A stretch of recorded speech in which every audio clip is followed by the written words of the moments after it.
Welcome to this edition of Momentum TV from the Bagley College of Engineering. I'm Robert Green, your host for this episode, and I'm happy to welcome Dr. Jean Mohammadi-Aragh, an associate professor in our Department of Electrical and Computer Engineering, and also the new director of our diversity programs and student success. Welcome, Jean. Thank you, Robert. I'm happy to be here. Thank you. I hope you had a good Memorial Day weekend. I did. We went swimming, had fun with the kids. Great. So you did your undergraduate work here in electrical engineering. What attracted you to Mississippi State and what attracted you to that discipline? Okay, well, I really didn't intend to come to Mississippi State because I grew up in Starkville and I thought, I have to get far away from my parents. But when I was putting in my applications everywhere, I did put in an engineering application to Mississippi State because I'd heard it's the best engineering. My dad graduated from here, and really when it came back from scholarships and everything, it was just the best value to go here. And so I really couldn't say no. Yeah, we hear that a lot from students in Starkville. They say, I don't want to go to Mississippi State, and they end up here and have a good experience. Yep. Well, after you did your undergraduate work here, you went to Virginia Tech, where you did some work in engineering education. How did that come to be? Well, after I finished my master's here, I ended up staying a lot longer than I thought. So I kept working. I was working in a research lab off campus, and then I got an opportunity to teach a first-year engineering course with another instructor. And I mean, it was like a month in, I thought I have to go learn more about how people learn, have to be able to go back and teach students. And so I went to Virginia Tech, and that was kind of purposeful because I did think that I would be able to come back to MSU if I went to Virginia Tech for my PhD. Okay, well, good thinking. Yeah. Did you change your major along the way? I know we have a lot of students who will start in one major and change, and some don't. Which camp do you fall in? I did not change my major. I kind of stuck with it. It wasn't, I didn't come in thinking, this is what I'm going to major in, this is it. It really was more of a process of elimination. I wasn't a fan of biology or really chemistry, kind of cut a few of them out. And then I had a lot of friends and had a community of people that were majoring in electrical and computer engineering. And so I think that support group really helped me stay that path. Okay. So now you're sort of, I guess, discipline specific. Your emphasis is really computer engineering. Yes. Within. So what prompted you to do electrical engineering and then sort of focus your work on computer engineering rather than maybe majoring in computer engineering to start with? So I think in that department, there's a lot of opportunity to take electives in both areas. And where I kind of found my path was in the signal processing group, and specifically with scientific visualization. And so I like to tell people I made video games for scientists, and I think that path just kind of emerged as I was taking my technical electives. Okay. Can you tell us a little bit about your research, what it is, and what you hope to gain from it? My current research? Yeah, your current research. Current research. Or we can talk about your old research too, if you want to do that. Well, my old research was video games for scientists. So, ocean eddies, forests, we'd fly through everything. Really before Oculus and all of the VR that's currently available, that's what I was doing, and it was really fun. When I switched to engineering education, I went from helping scientists learn and understand their data to helping students learn. And so my research now, I have a large grant from the National Science Foundation looking at how students learn to program and what it means to learn to program. What are the skills that you have to have for those entry-level jobs? And so I do more of that education, specifically with computing. I also have some diversity research. So I have another really fun grant that's looking at the culture that we come from and how that might encourage us to major in engineering or not, especially for women in engineering. Okay. So what have you found with that so far? So it seems like in cultures where women are really encouraged to be like collective and care about their family and their community, and those values are very strong, women will choose engineering as a path to be able to have success and support that family, like their mothers and fathers, and it's really important for them. And so I think in the South we see that where sometimes maybe women are get married and have kids and that, but I think there's also in the South a lot of community and family focus, and I think that is strong for us.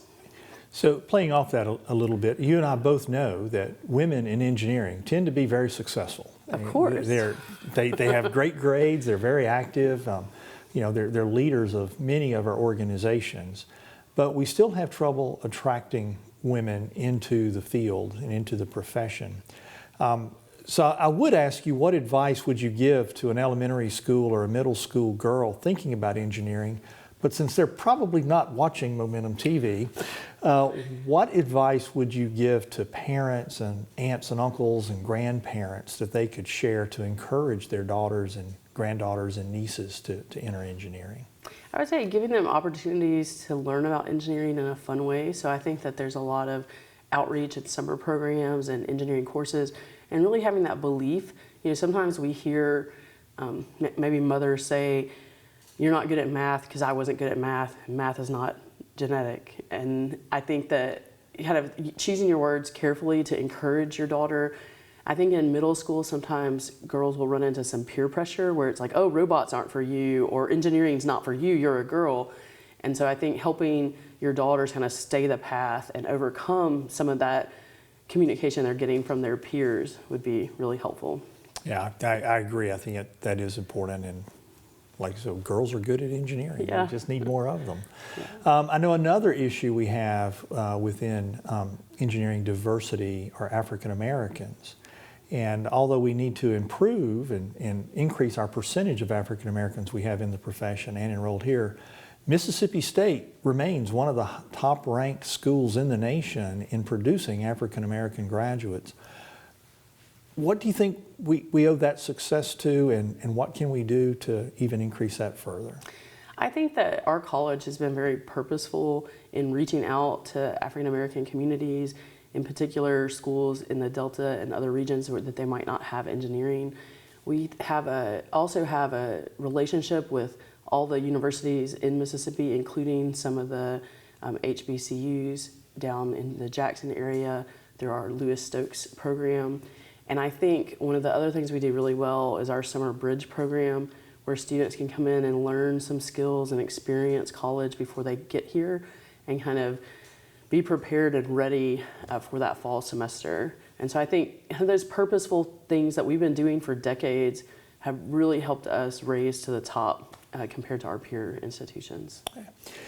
So I know now your main focus is engineering education, and you played a key role in helping establish sort of our PhD program in engineering education here at Mississippi State.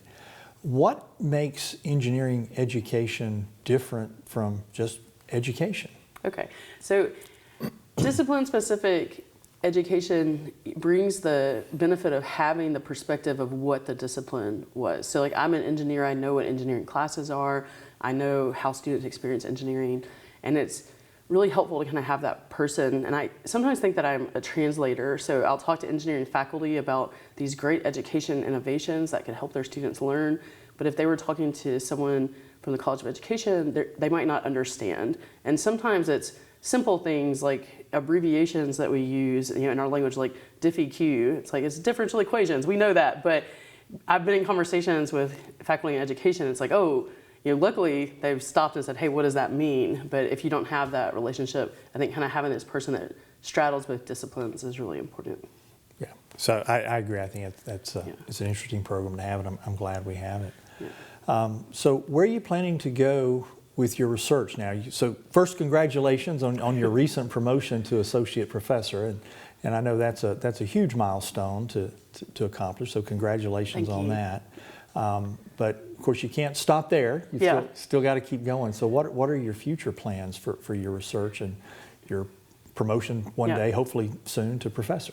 Well, I never really viewed associate professor as an endpoint, so I was in preparation for the next steps even before I knew that the promotion was coming through.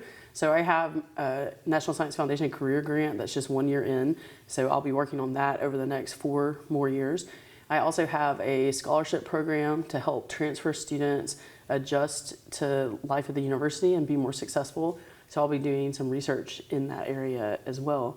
And then I have some secret plans for the next proposals, but I can't talk about them. Oh man, no secret plans. You got to share some secrets. So you also have your new title of Director of our Diversity Programs and Student Success, and it's a new title for you, but the position we've had in the college for a while. But each person comes and brings with it their own outlook and their own ideas and goals. What are your goals? Where would you like to see that program go? What changes are you planning to make? So I really like the things that the diversity office has been doing to support students, and I want to continue those. But I also would like to broaden our focus a little bit. I think that we haven't had programs for first generation students, and I think looking at ways that we can support those students and different elements of diversity.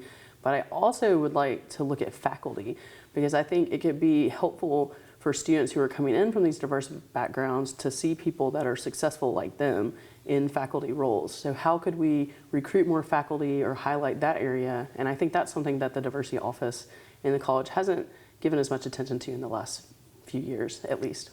Yeah, that sounds like a good idea. I think involving faculty would certainly help, and educating faculty too. Yeah, yeah. How can faculty help make those students successful? Yeah. Well, Jean, tell us, what do you, with your NSF career grant, your research, your new title, your new promotion, you got to have some spare time somewhere. What do you like to do when you're not doing your engineering work? Well, I have 2 kids, and right now I like to play with them and travel with them. We haven't traveled much with COVID, but we just got to do 2 trips this year, and it was really great. Okay. What's the last book you read? Do you like to read? I do like to read. The last book I read was The Rock from the Sky. I don't want to give it away, but a rock falls from the sky. But it is a great book. I encourage you to read it. It is hilarious. Read it out loud. Okay. Any other special hobbies you have that you like to talk about?